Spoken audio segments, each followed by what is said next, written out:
Your favorite couples here so easily accessible. Grab your headphones, hit play, turn up the decibel. Master of the pod like a young Skywalker. Shout out to homie Yoda, cause great are we talkers. The crew is firm, so it's love to AZ. You signed the Tempe. Score your competition simply. Sure to get you high like some true West Coasters. Look at the flick of the wrist. One guardian Leviosa. LA is always sunny. Comic-Con with honeys. Pokemon and Dunny. Sneaker hype, be sticking money. And Rachel rolls her eyes and see Lee made it funny. Time flies and now my flux capacitor is running. You not rocking with us, you like a muggle wizard, see. Just stupefy yourself with the wave of wizardry. Like Mario standing still and the left's a moving screen. A world full of nerds, but only two nerdly. Don't show you ever heard, you see. It will be a drum like an infectious beat. We complete they like when the short and long hair meet. Cause we the nerdlies, the nerdly. Don't show you ever heard, you see. It will be a drum like an infectious beat. We complete they like when the short and long hair meet. Cause we the nerdlies, the nerdly. Hello and welcome to the Nerdlies. I am Chris. I am Rachel. Hi everybody. How have you been the last couple weeks? Hopefully good. Hopefully staying safe. Hopefully getting vaccinated. I am almost done marinating on the vaccination. I guess it takes 2 weeks since you get the shot. So I got my second shot on the 22nd. So I will be fully vaccinated next week. Hell yeah. Pretty excited about that. Yeah, hopefully you guys are doing good. It's weird to think that, like, because, I did get it earlier than a lot of people did. Yeah. But, like, I got my second shot, I think, April 3rd. Yeah. Or was it March? Oh, wait, yeah. It was March. Yeah, I've had my second shot since March 1st, or March 3rd, yeah. Yeah, pretty crazy, huh? You got it so early compared to me. It took me another month and a half to get mine. Yeah. Or a month to get mine. So, yeah, hopefully it seems like a lot of our friends are getting them. I see a lot of people posting about it in Discords that I'm on and stuff like that. So I'm very happy that people are starting to get them. And like the appointments are so much more easy now too. Yeah. That's awesome. I'm just so excited to hear that people are doing that and going out there and being safe. Yeah. And also like now that, California's lifted some of its restrictions, we're not fully open yet. We're getting there. Yeah. But yeah, seeing the progress we've made with like the theme parks and stuff like that, especially Disney now being open, and seeing how they did with the social distancing and everything, it actually looks beautiful. Like it looks like they're doing it right. They've got it really, really down pat. I'm sure they've learned from any mistakes they may have made in Disney World at all. And even Disney World seems like it's pretty darn good. And like it just looks like it's a great experience, which makes me a little bit like, oh, maybe I should have been on there trying to get tickets for like June or whatever. But I'm like, yeah, you know what? It's fine. We can wait. Disney's gonna be there. Yeah. The only thing that I feel like we're missing out on is the fact that the park is so empty. Yeah. That's the part I'm like, oh, I do wish I was experiencing that. Yeah. Even if I were to just be walking around, not really going on rides and stuff like that, just to see the park in that capacity seems special. It's like there's not. Yeah, just there's getting not to see like seeing my friends like post because I have a couple of friends who are like considered influencers or what have you, or they are cast members or no cast members that have gotten to go. Yeah. And just to get to see people taking pictures in front of the castle and there's literally no one else around, you don't get to do that. Like you just don't. Yeah. So it's definitely a special experience. So that's the thing that can happen if everybody gets their shots. So please do that. I'm just excited for people to find getting towards the road to normalcy. I don't think we're there yet, and I don't think that normal is going to look exactly the same from here on out. But little hints that things are getting back to where they were in certain aspects is kind of it's just positive energy. I like that. Because obviously I had a lot of worries about whenever theme parks would open, and now those are quelled by the fact they are being pretty darn responsible, especially bigger corporations like that. We've heard some stories about some of the other parks, but I won't get into that right now, since obviously that's just word from other people and some of the pictures that we've seen from some of the other parks. Yeah. But at Not least for Disney itself, that's great that they're doing that. Anyway, what was I gonna say? Oh, so this week I was just gonna say, I've been trying to get you into podcasts for a while, and for some reason you for whatever reason there haven't been any that really got you into it. I couldn't even get you into Serial, really, for whatever reason.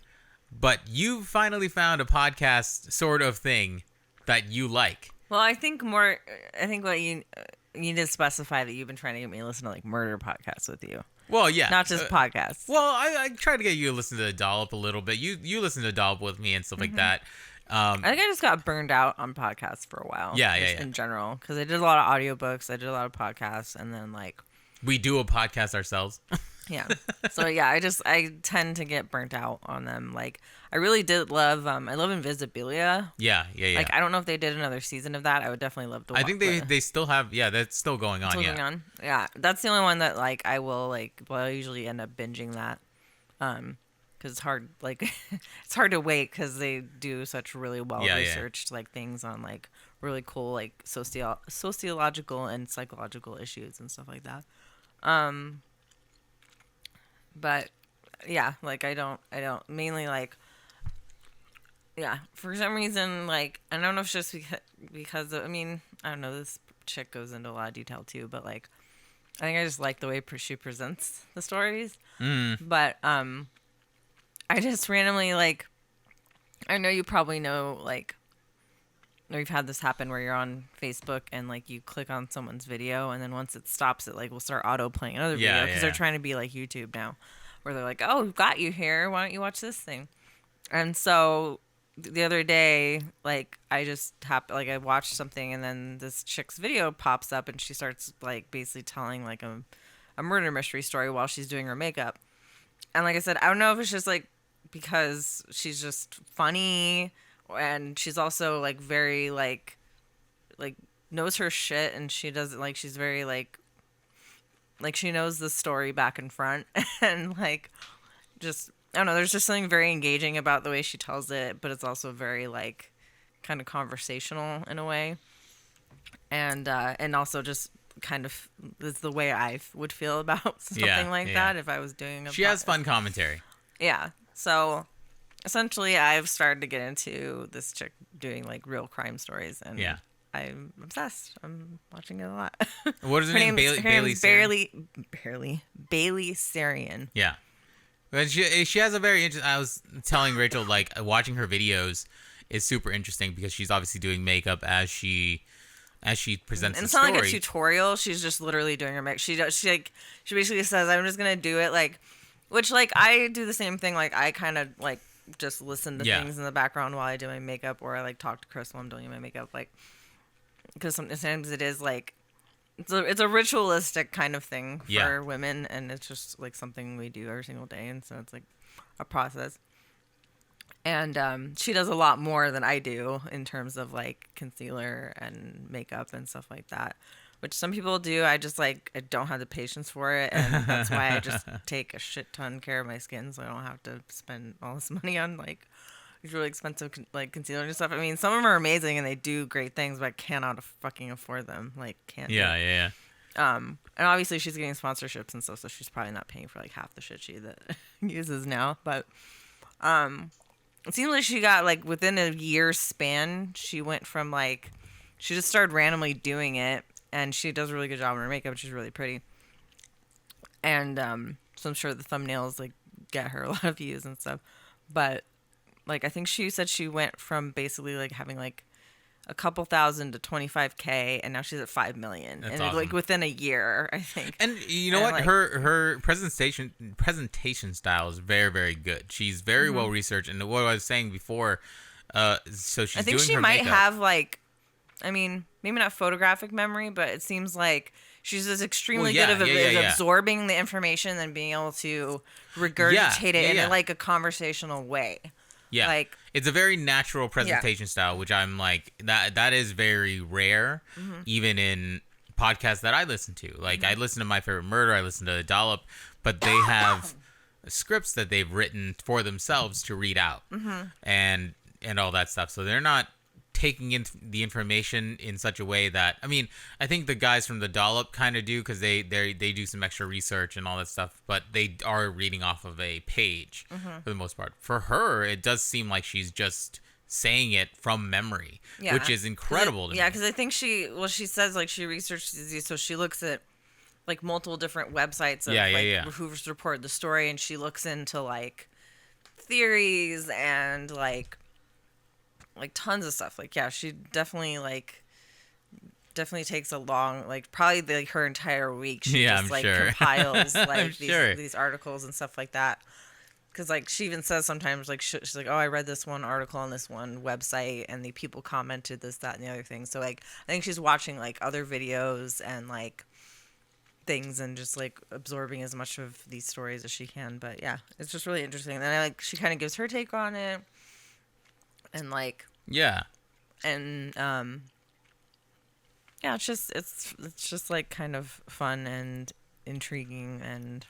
Yeah, I like her a lot. Yeah, no, that's what I'm like just saying. I'm excited that you're finding something that, you know, a way to get into something that I've been trying to get you into, and it's just a different way to do it. I mean, everyone has a different presentation style. Not everyone's into the way that My Favorite Murder presents things. Not everyone's into the way the doll presents things. So it just kind of depends on the person, and if you can get into it and listen to these stories, and they are very intriguing, you know, that's how it goes. I think I like it too, because, like, I mean, I like them, but I feel like they tend to go off on tangents a lot. Yes, yeah. And, like, which is fine, you know, conversations go that way, but I think that's why I like, because she kind of talks the way I would talk to a camera, where I'm, like, kind of talking to myself at the same time. Yeah. But so she'll interstitch, like, an opinion here and there, but it still keeps going back to the story, and I think that's why I like it, is because, like, I gotcha. I'm more interested in, like, the story of itself. Yeah. Instead of just, like, opinions all the time. I gotcha, and, like, bits and stuff like that, because I'm listening to it for the entertainment and comedy of it sometimes too. So yeah, no, it's different things for different people.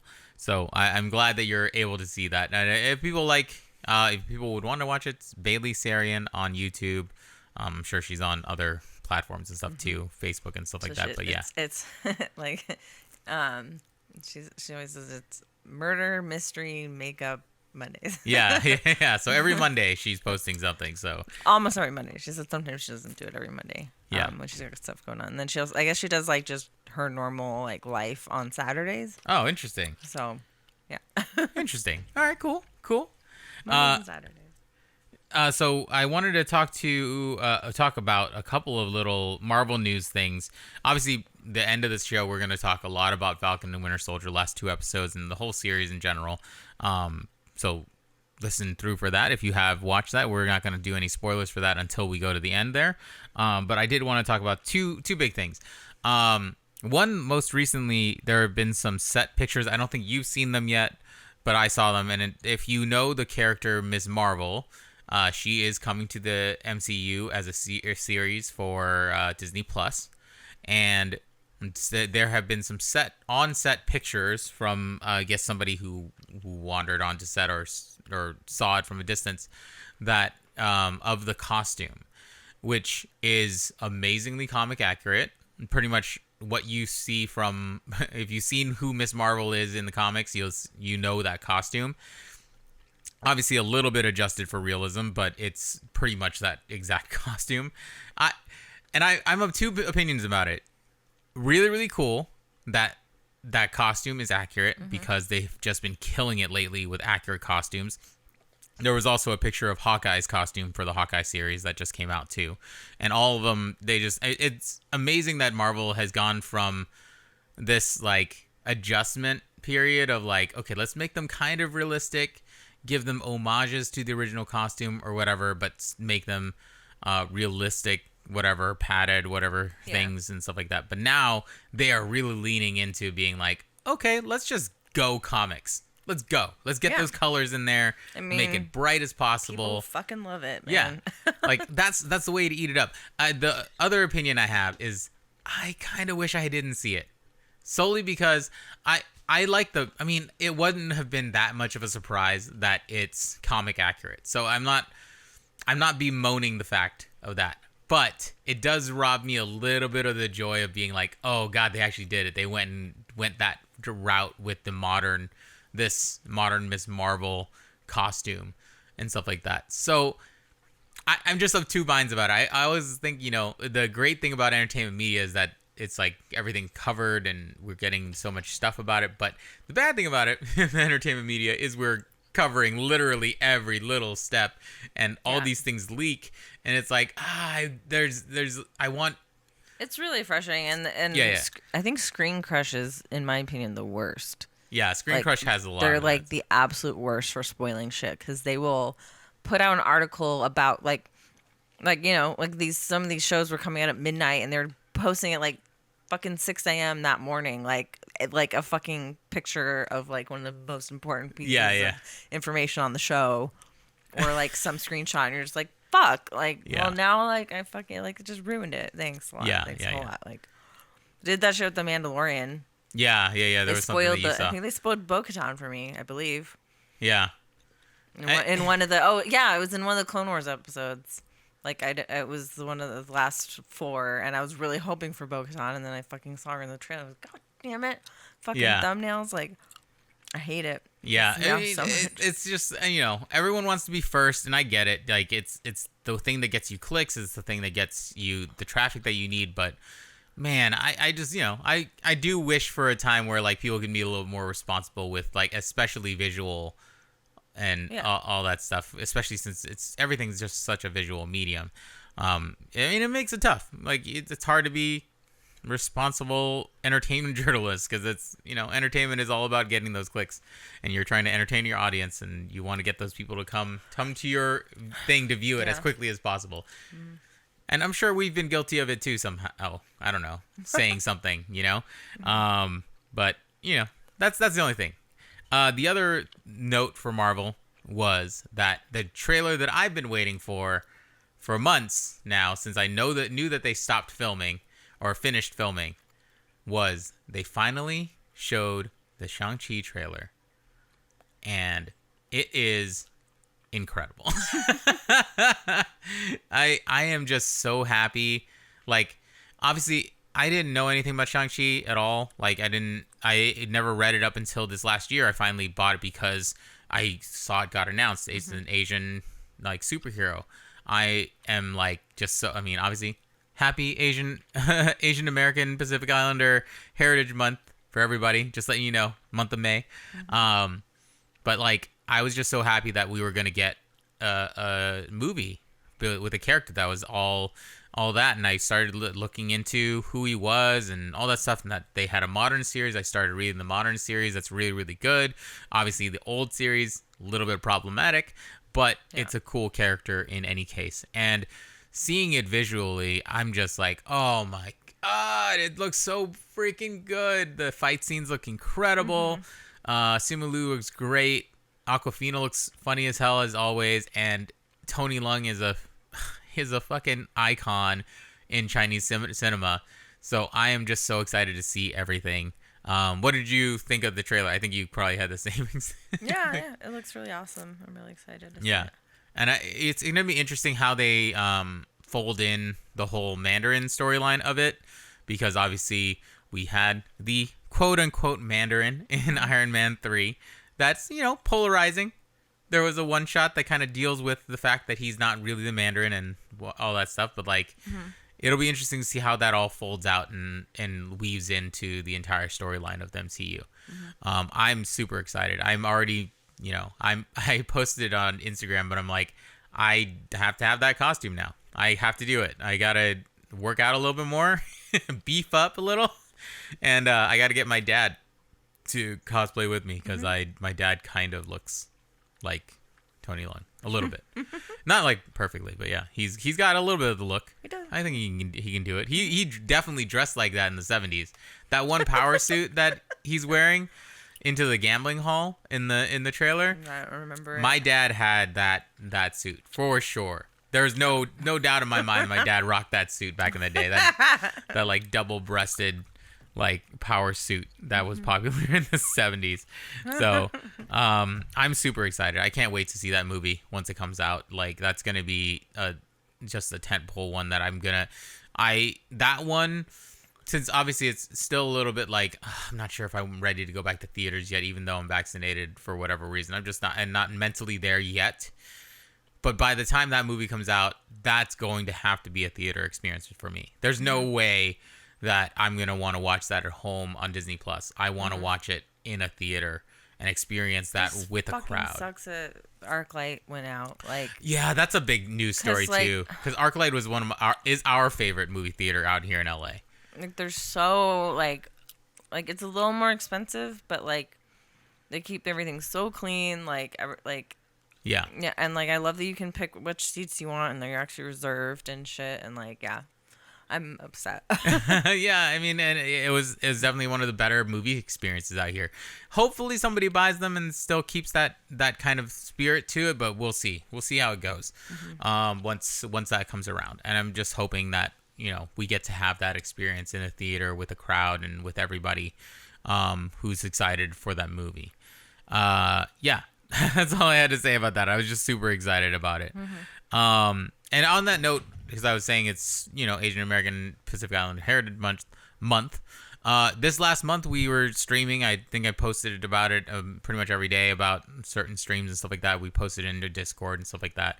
And for the month of May, we were raising money for the Asian Mental Health Collective.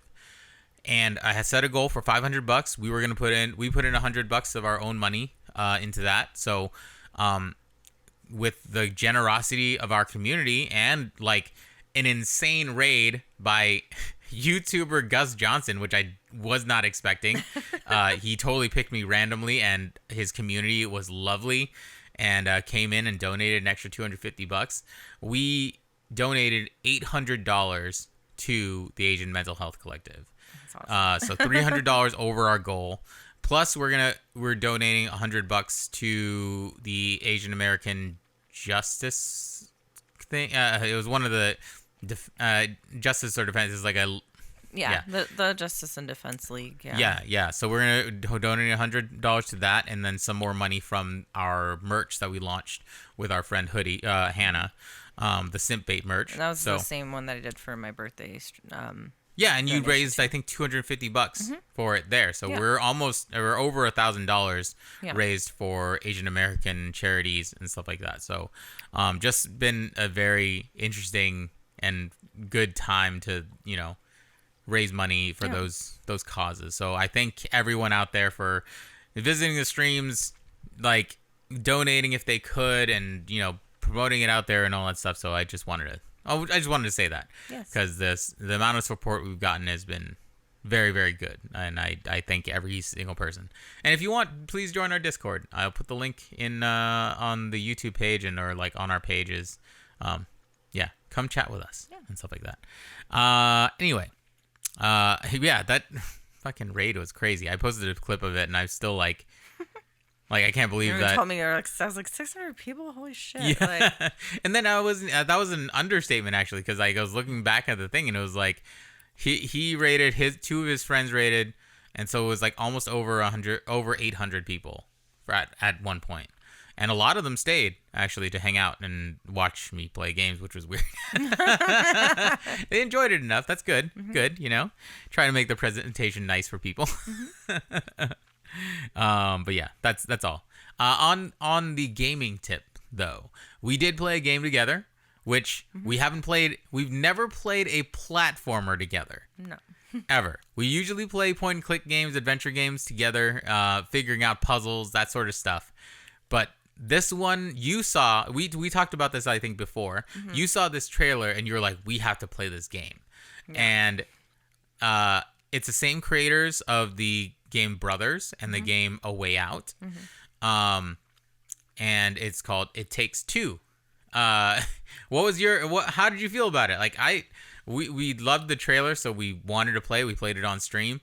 How did you feel when you played it? I mean, it's a mixed bag from time to time. Just because, like I said, I mean, I kind of knew going into it, I'm like, I'm going to struggle. Like, it's not going to be easy for me to play this game because I suck at platformers. And, like, and I can't memorize buttons. And, like, doesn't matter how many times I do it, I will forget how mechanics work. Like, I'm just not coordinated mentally enough to do platforming shit. So there, of course, like, obviously, like I said, I knew already, like, I was going to get frustrated. So there was quite a few, like, really frustrating parts where I just kept failing over and over and over again. I'm like, God damn it. But, like, it was such a, like, entertaining story. The characters were really great. Like, the environments were incredible. Oh, The fact that, like, that's the thing is, like, even though it was frustrating at times, like, they kept switching game mechanics, like, almost constantly. Pretty much every level was a different game mechanic, a different power up.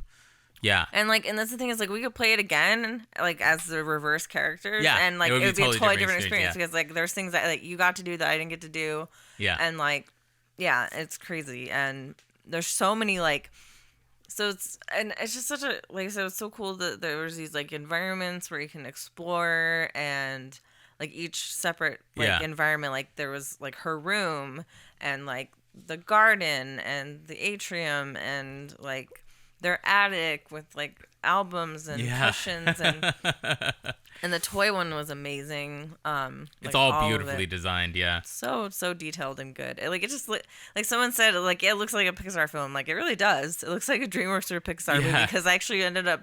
I remember I showed the trailer to my hairdresser, who's amazing, but she doesn't really play video games or anything. She's like, when does this come out? I was like, she's like, what movie is this? And I was like, it's not a movie, it's a game. And she's like, really?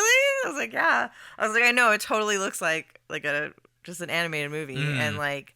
And then the way that the doll characters are stylized, like, one of them looks like clay and one of them looks like a wooden doll. And, like, I cannot wait for people to cosplay. I want to do couples. it so I want us bad. to do it too. Yeah. Like, that's the thing is, like, if you want to do it real, like, you'd actually have to get someone to, like, crochet you a shirt and pants. Yeah. And, like, well, her pants are almost like just these big, huge, like, kind of puffy patchwork pants. But, like. Yeah, and for you, like, we'd have to, like, sculpt you hair, essentially. It'd have to be, like, kind of a... I mean, you get, the foam clay that might work for that, but... Yeah, it would definitely take some doing to make, like, the wigs and everything for it, but, like... But, yeah, like, overall, like, it was... Like I said, it was really, like, had so many things in it. Like, it was a 6-hour game, so it really, like... Like, it definitely felt like we got our money's worth of playing it. Absolutely. And, But, yeah, I will say if you're squeamish at all about deep sea fanglyfish, as Strongbag likes to call them, or, like, possibly, well, the spiders are actually really cute in the game. I was surprised. There are spiders. Yeah, there are some spiders. There's the anglerfish section. We actually had to recruit Rachel's brother, Sean, to help us out with that section because Rachel wasn't having it. It was creepy, y'all. It was real creepy. But it's all good. I don't like things jumping out at me. I don't like it. No. But luckily the spiders were allies, so that helped. I think that helped me with my phobia of it because I don't like spiders. But even then, I was just like, every once in a while, you just pop in off screen on your spider, and I'd be like, oh shit. Okay, we're fine. I'm fine. It's an ally. It's just Rachel on the other side of the screen. I just let you, like, you know what was crazy too? What was crazy too is because we played it on a relatively big screen. We have a 35-inch monitor on the computer, and playing it split screen didn't feel too claustrophobic with that split screen setup because of how wide it was. I actually at some points never even like tracked your side of the screen because of like how much screen I was looking at for our side. So that made the experience way more immersive to me, I felt like. And yeah, it was just, it's the voice acting is incredible. I really, really love the voice acting in it. Dr. Hakim, the book in the game, is hilarious. We had some really fun moments with that. Without spoiling anything. Well, I mean, I guess it would just spoil things, but like there's certain gameplay aspects that were just super fun, And yeah, like you said, the mechanics change every single level. So like, even if you learned one thing really, really well. Sometimes multiple times within a level. Yeah. Yeah. Like, it's crazy. Yeah. But it's cool. It's a very balanced game too. I never felt cheated out of an experience because you had a certain ability and I didn't, because like each experience, like they just figured out a way so that each player could feel like they were contributing to the game. And I think that's a really wonderful does, way to like, do it. it does. I mean, it's kind of, I mean, the main through line of the story is this couple that is divorcing and they're trying to work through these issues that they have together. And I really, like, I felt like they really did, like, work in a lot of, like, I mean, some of it was, like, cheesy, but, other points of it was, like, where he's like, you have no sense of time and you wish you can clone yourself, so now he can control time and you can clone yourself. And, like, or, like, you know, they're talking about attraction and they each had magnets on them or whatever, but, like, as cheesy as some of the things might be, like, you really do have to talk, and, like, there's certain things where, like, you can't get across a platform unless you're like, okay, go here and go, because one person can see things that the other person can't, or one person has to hold something for the other person to get up, and then they can go up after, and stuff like that. So everything had some sort of collaboration to it. Yeah.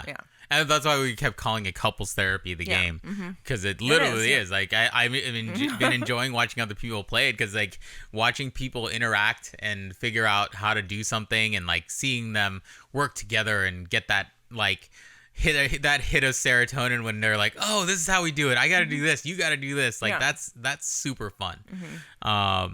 But yeah, so if you have someone to play it with, because it is, like, co-op only. I honestly think it's gonna get Game of the Year. Like, you think so? Yeah. I mean, yeah, it's got a chance. I really do. Like, I haven't seen anyone, like, everyone I've watched play is like, this is amazing. Yeah. Like, everyone, like, Jack and his girlfriend, they were playing it, and they just kept saying, oh my god, I love this, I love this, I love this. Like, I love this so much. And, like, same with him, and, like, they were just like, holy shit. And, like, there's several parts that are, like, quite traumatic. Yeah. Like, it's definitely, like, I don't think kids should play it. I really honestly think that, like, adults need to play couples should play it. It's definitely a couples game. So some of the things, like I said, like, I was disturbed by some of the things that were in the game. I was like, what crap. Yeah, because some of the themes are very, and the things they talk about, I like that they went with we're going to talk about therapy a lot because of Falcon and Winter Soldier, but, like, the therapy aspect of the game was very relatively realistic. Like, there's some hokey stuff, like you said, because it is, like, he's supposed to be a book of love and all that type of stuff, with these, like, interesting ways to, like, think about your relationship and stuff like that. But it is things that people do consider when they have, like, therapy counseling and stuff like that. It's things that you have to work on and communicate about and collaborate and think about in your relationship. And it's, like, that's really cool that they worked things like that into a video game. Like, what other, obviously the books and stuff like that, but, like, that medium is, the video game medium is just so versatile in storytelling that you could make a game about couples therapy that works and is beautiful and is fun to play. It's not arduous. Like, it's great. It's incredible. And it's actually teaching you, like, cooperation skills. Like, yeah, it's pretty dope. Crazy. I love it. Crazy. Hopefully I was a good teacher in certain spots for you on the platformer. I tried to help you out as best I can to try to help you get through some of the tougher spots.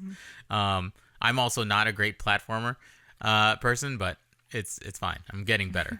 But yeah, It Takes Two. I highly recommend it. It's out on all platforms: Xbox, PS4, or PlayStation. And what's really Steam awesome is if if you buy it, and you want someone else to play it with you, like, they don't have, like, the person you play with doesn't have to own the game. Yeah. They just have to. Do they have to be on the same platform as you? They have to be on the same platform as you. So you're on Xbox. They're on Xbox. They can do it, or PS4 and PS4, I believe. But the thing is, like, you download the EA Friend Pass, I believe, off of whatever system you're working on, if the other person has it, so you guys don't have to both pay $40 or whatever to play the game. So so there's just, like, an app that you have to download, and then they just have to start it up first, and then you join their game. Yeah. And that's how we got Sean to come in. It seems like it works pretty seamlessly. Yeah, absolutely. If you have a good internet connection, you're using Xbox Live or PlayStation Network, like it should work perfectly. So there's minimal lag. But yeah, It Takes Two, highly recommended from us. I really enjoyed that game. I downloaded all the videos just in case we want to I want to cut up some of the best parts and stuff like that. That'll take a while though because it was 8 hours of content or whatever from us playing. But yeah, cool. Yeah, I think that'd be cool. Yeah. What else was I gonna say? Moving on to I think that's it for other news. I think the big thing we want to talk about now is just Falcon and Winter Soldier and how it ended and all that stuff. So obviously, if you haven't watched the show, haven't watched the last 2 episodes, please go and watch that and then come back. We will be talking spoilers from here on out. So if you haven't seen it, and you listen to the rest of the episode, that's kind of your own fault. Sorry, my apologies. But yeah. So, I mean, honestly, we just can talk about the show as a whole because I don't know that we'll parse out little bits of the last 2 episodes. But I did want to start out with I am just so happy that they did so much in 6 episodes. Yeah. They really they did a ton in 6 episodes. And they dealt with some very, very big issues in a Marvel show. And I know there's going to be people who are like, oh, there are people that complain about I want my politics and reality to stay out of media and stuff like that. But it's the thing you don't realize by saying that is that first of all, comics have always been political. Comics and art just in general has always been somewhat political, if not overtly political. X-Men was about basically about civil rights. That's the foundation of what X-Men was about. Captain America punched a Nazi, the head Nazi, on the front of a comic book. I was really just gonna say a propaganda thing. The comic books have been political and stay political all the time. So to say that is a little disingenuous if you are a comic book fan. That's just but yeah, I just couldn't believe how real this show got with so many topics. You went from the experience of Black Americans to treatment of veterans in this country and how they deal with that trauma. You also dealt with just general therapy and PTSD. And just it just really ran the gamut of a lot of things. And then the feeling of people who are disenfranchised. With Carly and the Flag Smashers story, really, really hit home how many different experiences there are in the world, and to do it so beautifully, I was just so happy with how they wrote everything. I'm not happy with literally everything in the show. There's certain little things that I'm like, they could have done this a different way, but overall, beautifully, wonderfully written, really, really and great experiences. I'm thinking you felt the same way, right? Yeah, definitely. Yeah. I did want to comment just visually. Last episode, getting to see Sam. We all knew after the 5th episode. The 5th episode was a little bit slower. It was a little more introspective. You got to close up a few holes and relationship things with Bucky and Falcon a little bit before the last episode, which is mainly where the action was. But getting to see him get the case in episode 5, you don't get to see what's in the case, but then he just shows up right in the first couple minutes in that beautiful Captain America Falcon suit. It was just, chef's kiss. How incredible does that suit look? Were you surprised at all by what it looked like, or were you? I mean, I don't know. Like I said, I can't really call myself a comics person because I'm really not. I don't read many comics. I read some. I'm trying to get better at it, but just haven't really ever been a comics person. So I don't know. I literally don't know that many of what the original costumes look like for different characters. I think I'd seen a picture before. But I thought it looked dope, but I didn't go, oh my God, that's the thing from the thing. I was just like, oh, it looks really awesome. Yeah. I mean, no matter what, it's a stunning costume. I think people had like issues with how like his ears looked in like some of the cowl in the back. I guess it like pushed his ears out a little bit, but for comic book accuracy, like especially since they did Scarlet Witch so much justice with her new costume, this one is like pretty much exactly what Sam Wilson looked like in the comic books once he took over the mantle. Like, it's just so pretty. And the way that they had him come in was just so triumphant and everything. The fight scenes were so good. What did you think of, I mean, obviously the big story that I think affected you the most was the ending of Bucky's kind of journey with himself. Like, how did you feel like they treated his story with his, you know, his journey for like redemption and all that type of stuff? Yeah, it was really good.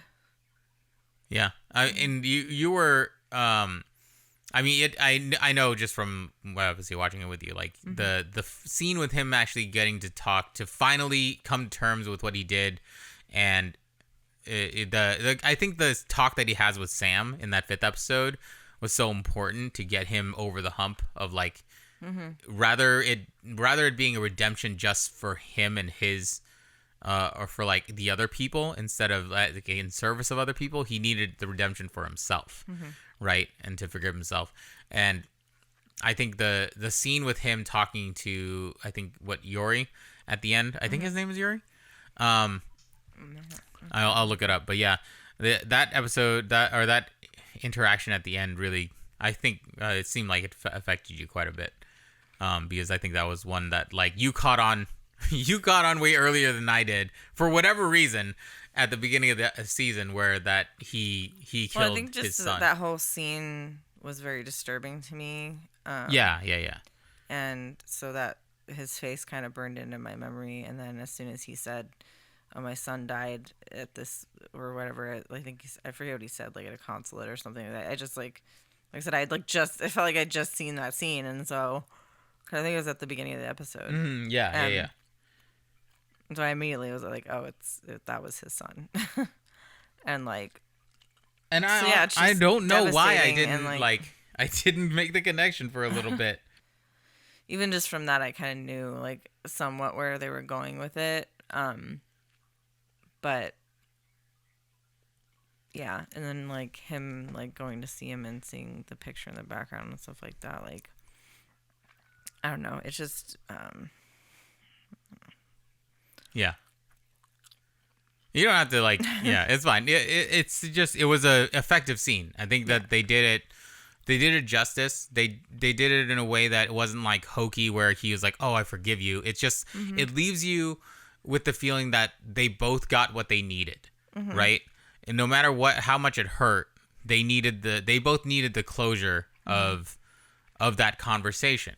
Yori needed to know what happened to his son, and then Bucky couldn't live with not telling him and not giving him that closure. Yeah. So they both got what they needed. They are sadly, from what it seems like, gone their separate ways in that last scene, because Yori is in the sushi bar and Bucky doesn't go in to hang out with him. But hopefully that's like on the way to mending wounds and stuff like that. So that's the good thing. And I really loved the end of Bucky's story where he gives that book to the therapist with all the names crossed out. Like, I think that was a really, really effective way to end that little storyline. Another thing I was gonna talk about was just obviously the whole topic of Isaiah Bradley's story and the Black Captain America that was kind of kept away from the eyes of America, and how he felt, and getting to see Sam finally stand up for that and like really take in exactly what Isaiah had gone through during that time was really, really effective. Yeah. And the conversations they had were so good. You can see from Isaiah's perspective why he feels that way about the mantle and about what Captain America stands for. And they just wrote it so beautifully.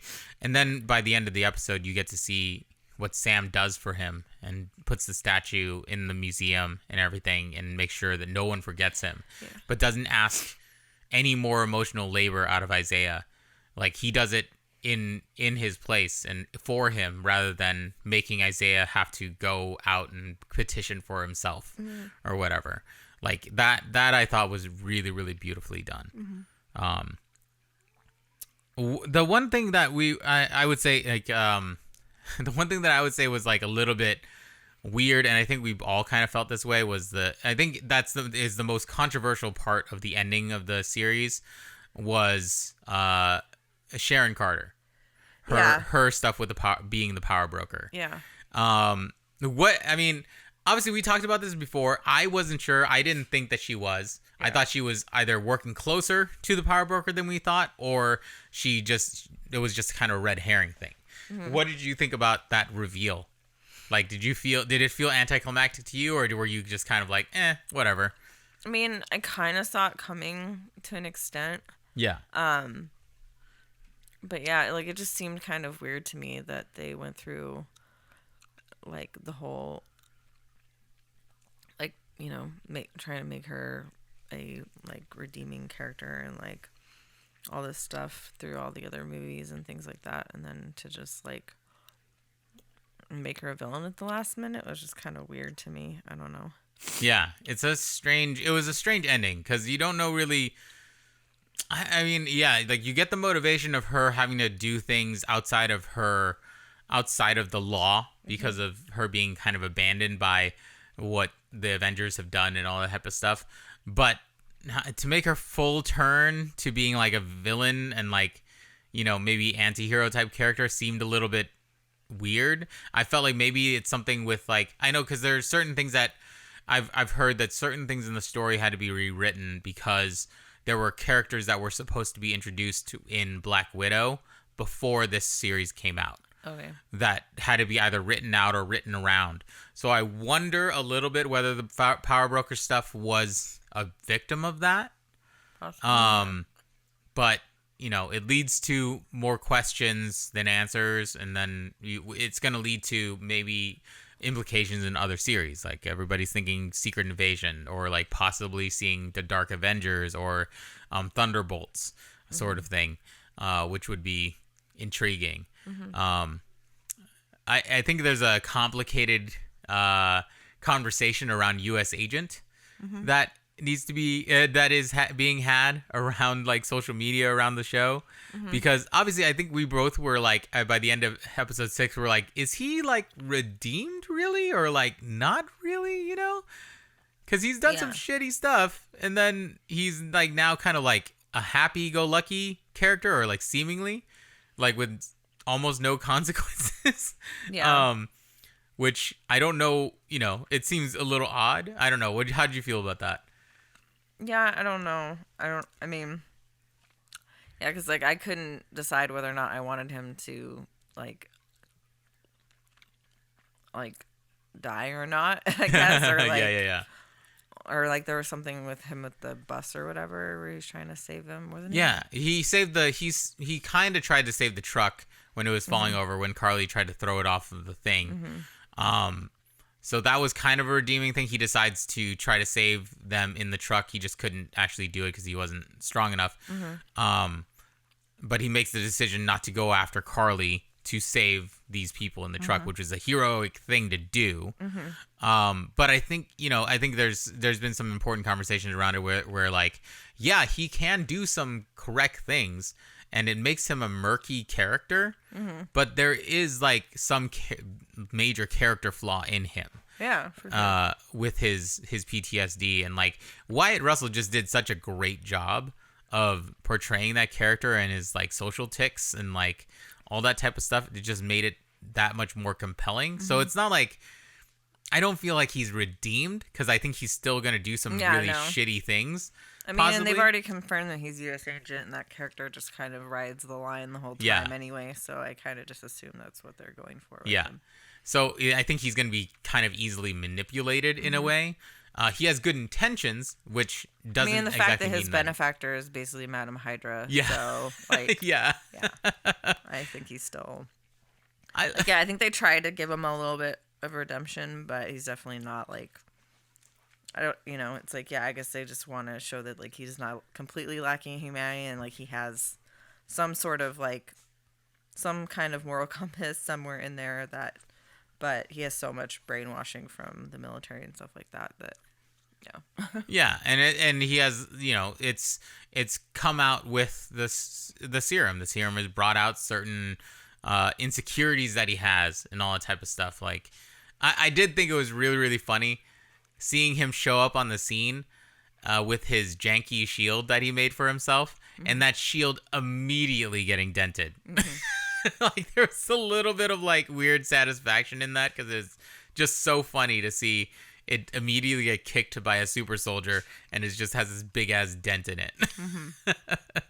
And then Bucky's like, I'll just show you how this is done, really. Like, yeah, I use this metal arm. We're gonna do the thing. It was a little weird to see him kind of palling around with John in that scene. That was the one part I was like, I don't know if Bucky would really talk to this guy. It would be a very reluctant talk. I mean, it seems like he's still like you said, like that part where he's like says he's like, what the fuck are you doing? Like talking about Lincoln? Like, yeah. Shut the fuck up. Oh man. I love that the series ended with such a happy like note with Sam and Bucky. With the cookout. Like I've been loving all the memes of Sam, like the Bucky carrying the cake into the cookout stuff. It's just so beautifully done. Yeah. And they've announced now that the same showrunner and writer are going to be working on Captain America 4, because the big reveal at the end of the show is that this show is now going to be called Captain America and the Winter Soldier, or is titled Captain America and the Winter Soldier at the end. I did agree with somebody on TikTok that it was the only problem. There are two problems with that title now. Is that maybe it should have been Captain America and the White Wolf, because now that he's redeemed himself, he should be able to take on the mantle that he prefers, which I would assume would be the White Wolf, so that because he owes so much to Wakanda, helping him become not the Winter Soldier anymore. The other thing was that somebody was like, I hate that it is, somebody on TikTok was like, I hate that it's called Captain America and the Winter Soldier, because the movie was called Captain America, the Winter Soldier. So I don't want to be the pedantic one to be like, you remember that scene in Captain America and the Winter Soldier? Like, or whatever. Like, I just don't want to be that guy. And I was like, oh, that's pretty funny. But I get it to an extent. They said that's what the movie's gonna be called? No, I don't know if that's I think it was just a title reveal for the end to make sure that everyone knows he is Captain America now. But if people were just like, if the next series is called Captain America and the Winter Soldier, it's gonna be annoying because the movie was Captain America, the Winter Soldier. No, I don't think they would do that. No, I don't think so either. But I'm excited to see where this goes next, because there's gonna be more complicated things. I loved the speech that he gives with the GRC at the end. Like, it's such a powerful and very, like, I think I had seen somebody comment saying that it felt a little ham-fisted and like too much. But I was like, I think it's perfect. I think it's exactly how Steve would have talked. Like, Steve in the movies so far has been portrayed as this person who just goes on monologues, and these righteous monologues, and they're all inspirational. They are poignant and like all that stuff. And I think Sam did the same exact thing. He just pointed out way more realistically. He may not be as, I don't know, like maybe he's not as polished quite yet as Steve is for whatever reason. Like, I don't even know if that's the right word. I don't think polished is the right word, but he may not be the same as how Steve did it, but that's the same spirit as the Captain America before him. Yeah. Like, he has the moral compass. He is a man who's wearing a costume that's complicated, and he stands for what the virtues of Captain America is, or virtues of America are, not what America is. like currently, I guess. And I had this discussion with a friend of mine. I think it's interesting, like U.S. Agent and John Walker Captain America is, and I think people pointed this out, is what America is right now. What they see, like what it actually is right now. Captain America, the symbol, and what Sam Wilson is what America is supposed to be. The virtues that America is supposed to uphold is what Captain America is about. So I think they did a wonderful job of showing that and the complexities of a mantle like that. Because if that was something that was in real life, it would be exactly like that. Like, you could see how quickly the government wanted to control that name back and be like, we're going to keep that. Like, Steve Rogers pissed off America quite a bit all over his entire career. He did things against orders. He did it with his moral compass and what he thought America was about. That's all he did. So to say, like, I don't know, that's just what Captain America is. He stands for the virtues that America should stand for, and not like what it is actually right now. Like, and with blind patriotism, which I found very, very nice. Yeah, so overall I liked it a lot. Were you surprised by, I guess surprised is the wrong word, were you more satisfied with the show than you thought you would be, or like just about what you expected out of it? Yeah, I feel like it's about what, I mean, maybe it exceeded my expectations a little bit, but I mean, I had already kind of had hope, and I kind of I kind of knew what it was going to be, and it definitely lived up to that. Yeah, it was I felt like it was a well-rounded show. Yeah. And next thing in June is Loki, which is the one you're very much waiting for. Yeah. So I'm excited to see what that's going to be like. And I wonder whether Loki will, if it suffers from anything like what they were saying with the Falcon show, with it being, with Black Widow being delayed till July or whatever, if any of those holes come up. But in any case, I think that's going to be a romp. Next thing really is going to be Bad Batch for Star Wars, which you're not super interested in. We'll watch it, maybe we'll wait a couple weeks to watch it. But actually, the thing that I do want to watch together is either Shadow and Bone or The Nevers. We've had so many recommendations for those two series, and I think those will probably be the next things we watch. And since they're bingeable, since one's Netflix and the other one's HBO, I think the HBO one's probably still weekly, but at least Shadow and Bone, we could binge the whole thing. And I've already heard some people are like, I can't wait to see the next season of Shadow and Bone. So nice. We'll see. Let's see how that goes. Anything else you want to tell the people before we head out for the week? I don't know. I don't think so. Well, join us on Twitch when you can. I usually do it Tuesdays, Thursdays, and Sunday nights, starting around 6 p.m. Pacific Standard Time.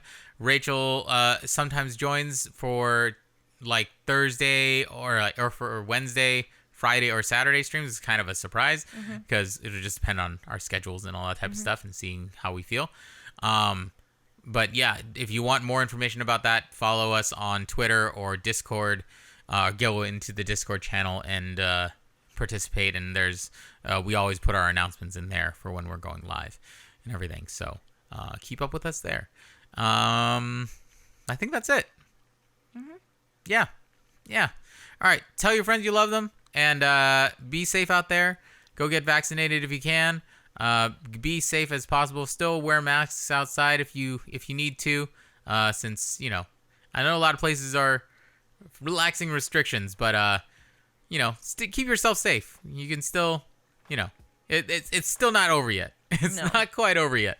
It won't be over for quite a while. But yeah, there's hope around the corner. It's just around the corner. Like next year around the corner. Yeah. We should be. We're getting there. All right. We love you guys. Go forth and be nerdy. We'll talk to you soon. Bye-bye. Bye. Hey everyone, thank you so much for joining us for another episode of the Nerdlies podcast. If you like what you heard, please leave us a review, subscribe, rate this podcast on Apple Podcasts or Stitcher. It definitely helps us with the algorithm and everything. Share it out to your friends if you'd like. If you want to follow us for more, we also have a YouTube channel, youtube.com/thenerdlies. We are streaming almost 3 days a week on twitch.tv/thenerdlies. And you can find us on Instagram, Facebook, Twitter, TikTok, all at the Nerdlies username. So that's TheNerdlys. Rachel can be found at Lady Raygun on Twitter and Instagram, LadyRaegun. She also has a Patreon, patreon.com/LadyRaegun. Thank you so much for supporting us all this time, and we'll see you soon. Go forth and be nerdly. Bye. Who are we? Don't show you ever heard you see. It will be a drum like an infectious beat. We complete. They like when the short and long hear me. Cause we the Nerdlies, the Nerdlies. Who are we? Don't show you ever heard you see. It will be a drum like an infectious beat. We complete. They like when the short and long hear me. Cause we the Nerdlies, the Nerdlies.